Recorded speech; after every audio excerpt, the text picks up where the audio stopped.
शुभ प्रभात। सभी संत जन, माता एवं बहनों, यहाँ पर उपस्थित सभी सज्जनों को सुबह सुबह का प्रणाम। आज जो सारी संगत यहाँ पर बैठी है उनको मैं बताऊंगा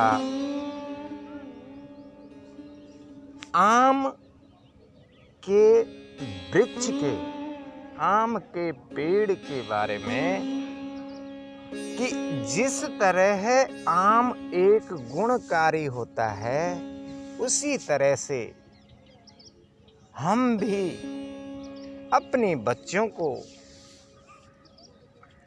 ऐसी शिक्षा दें कि आप भी आम के पेड़ की तरह गुणकारी बनो, आम की पेड़ की तरह बनो। जिस तरह से आम के पेड़ का विवरण मैं आपको बताता हूँ। तो भक्तजनों, मेरे कहने का सार ये है कि एक आम के पेड़ के बारे में आपको बताऊंगा और उसी तरह से अपने बच्चों को आने वाले भविष्य के लिए सीख देना, शिक्षा देना, उसी तरह के विचार, उसी तरह की भावना एक आम के पेड़ से सीख लेकर उनको देना। जैसे जब हम बगीचे में या किसी धार्मिक या पूजनीय स्थल पर आम का पेड़ लगाते हैं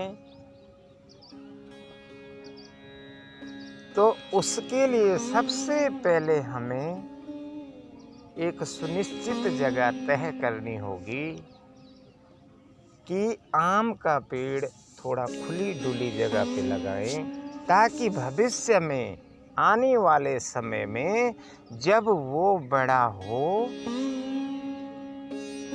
तो उसे बढ़ने के लिए, फैलने के लिए वहाँ पर जगह खुली डुली होनी चाहिए।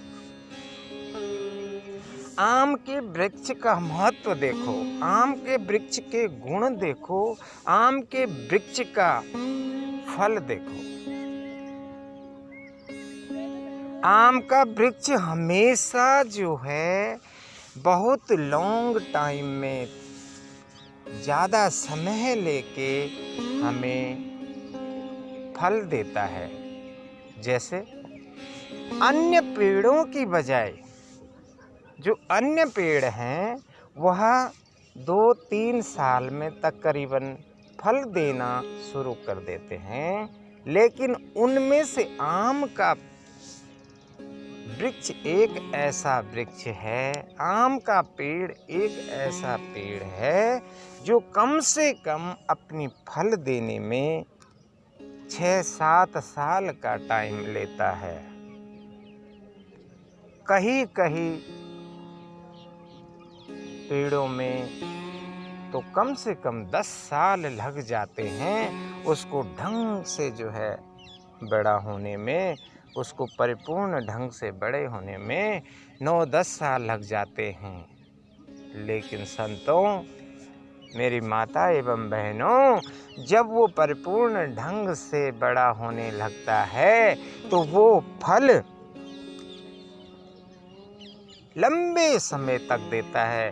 कम से कम 100 वर्ष, 110 वर्ष, 20 वर्ष, जिस तरह से उस पौधे को हम खाद पानी उसकी परवरिश करते हैं, उसको एक खुली डुली जगह पे लगा के जहाँ पे शुद्ध वातावरण आता है, शुद्ध हवा, धूप इत्यादि आती है, वहाँ पर लगाते हैं तो वो कम से कम 100-150 वर्षों तक आम का वृक्ष चलता है। अब आम के वृक्ष का गुण देखो, उसके पत्ते पूजा के काम आते हैं, उसके पत्तों से जो है उस एरिया में खूब सुंदर हरियाली बनी रहती है।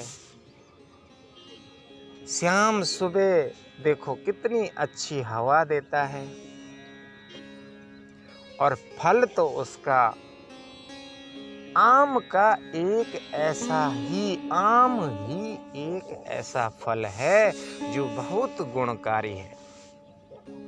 जब वो फल छोटा होता है तो उसे अचार के रूप में काम ले लेते हैं। जब बड़ा हो जाता है तो उसे खाने के रूप में काम ले लेते हैं। और उसका हम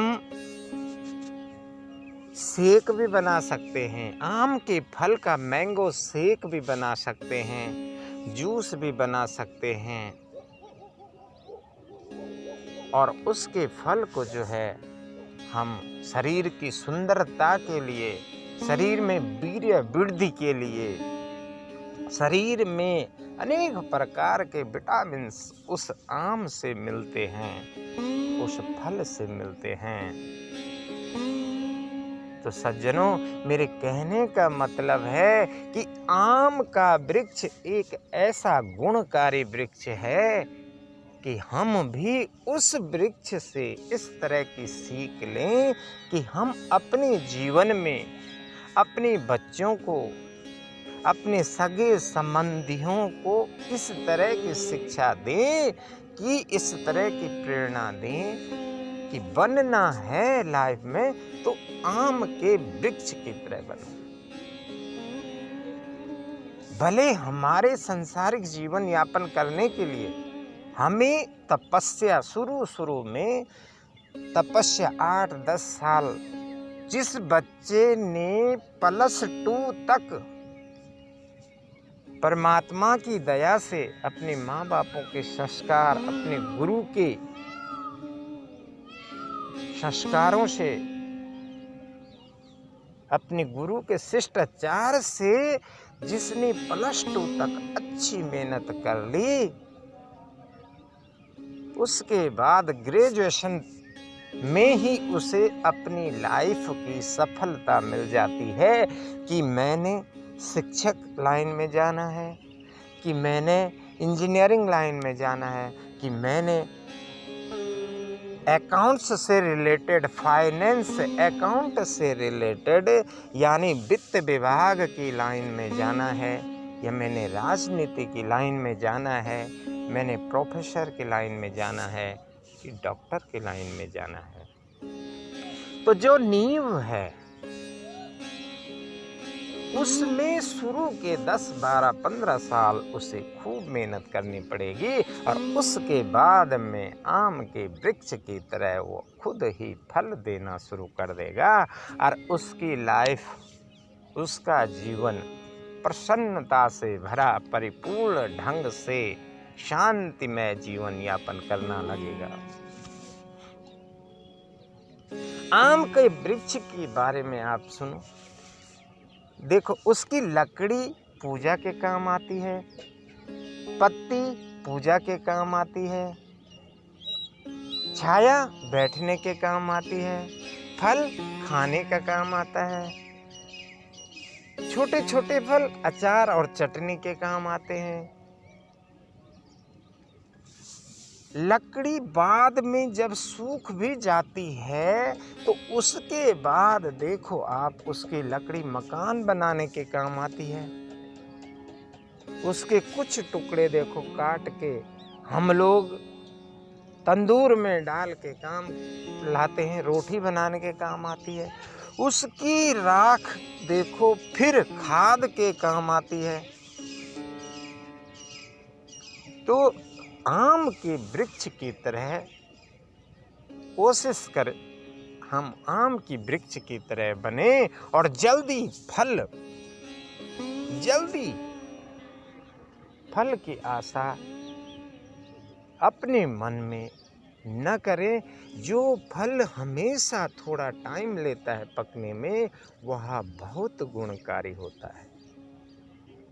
तो इसलिए मेरी माता एवं बहनों, कभी भी बच्चे को ये मत कहें कि नहीं आपने हाई स्कूल कर लिया है, 10th कर ली है और फटाफट किसी दुकान में, किसी छोटी मोटी प्राइवेट कंपनियों में, किसी छोटे संस्थान में, किसी संस्थाओं से जुड़ के अपना जीवन यापन करने के लिए आप नौकरी लग जाओ। नहीं, उस बच्चे को थोड़ा सा, जहां आपने इतनी मेहनत से उस बच्चे को पढ़ा रहे हैं या पढ़ाया है, वहां थोड़ा सा 2-4 साल का कष्ट झेल के उस बच्चे को थोड़ा सा और गाइड करके उसको और आगे पढ़ने दो और आगे बढ़ाओ, ताकि वह भी इस आम की वृक्ष की तरह आने वाले समय में अच्छे फल दे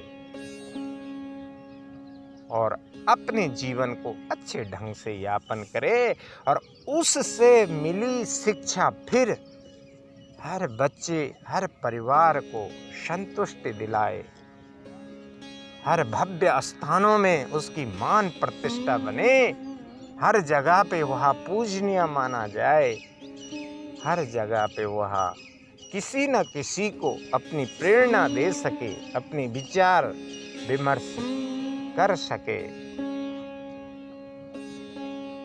तो कथा का सार ये था कि अगर हम अपने बच्चे को शिक्षा दे रहे हैं, संस्कार दे रहे हैं, तो हम भी उसे आम की वृक्ष की तरह लंबे जीवन यापन करने के लिए, अच्छे संस्कारों के लिए उसे जो है शिक्षा दें, प्रेरित करें, मेहनत करने की उसे जो है इस वृक्ष का उदाहरण दें और उसे आगे बढ़ने की सलाह दें। तो मेरी माता एवं बहनों, जिस तरह से एक स्कूल में एक प्रिंसिपल, एक कॉलेज में एक वीसी वाइस चांसलर, एक घर में पिता मुख्य होता है, उसी तरह से इस बच्चे को प्रेरणा दें कि आप भी इसी तरह से अच्छी शिक्षा लें और जल्दी फल की याचना न करें, फल की इच्छा जल्दी जल्दी तेजस्वी में न करें, धैर्य से हर चीज को ग्रहण करें। इन्हीं शब्दों के साथ में सभी यहाँ पर जितने भी सज्जन बैठे हैं,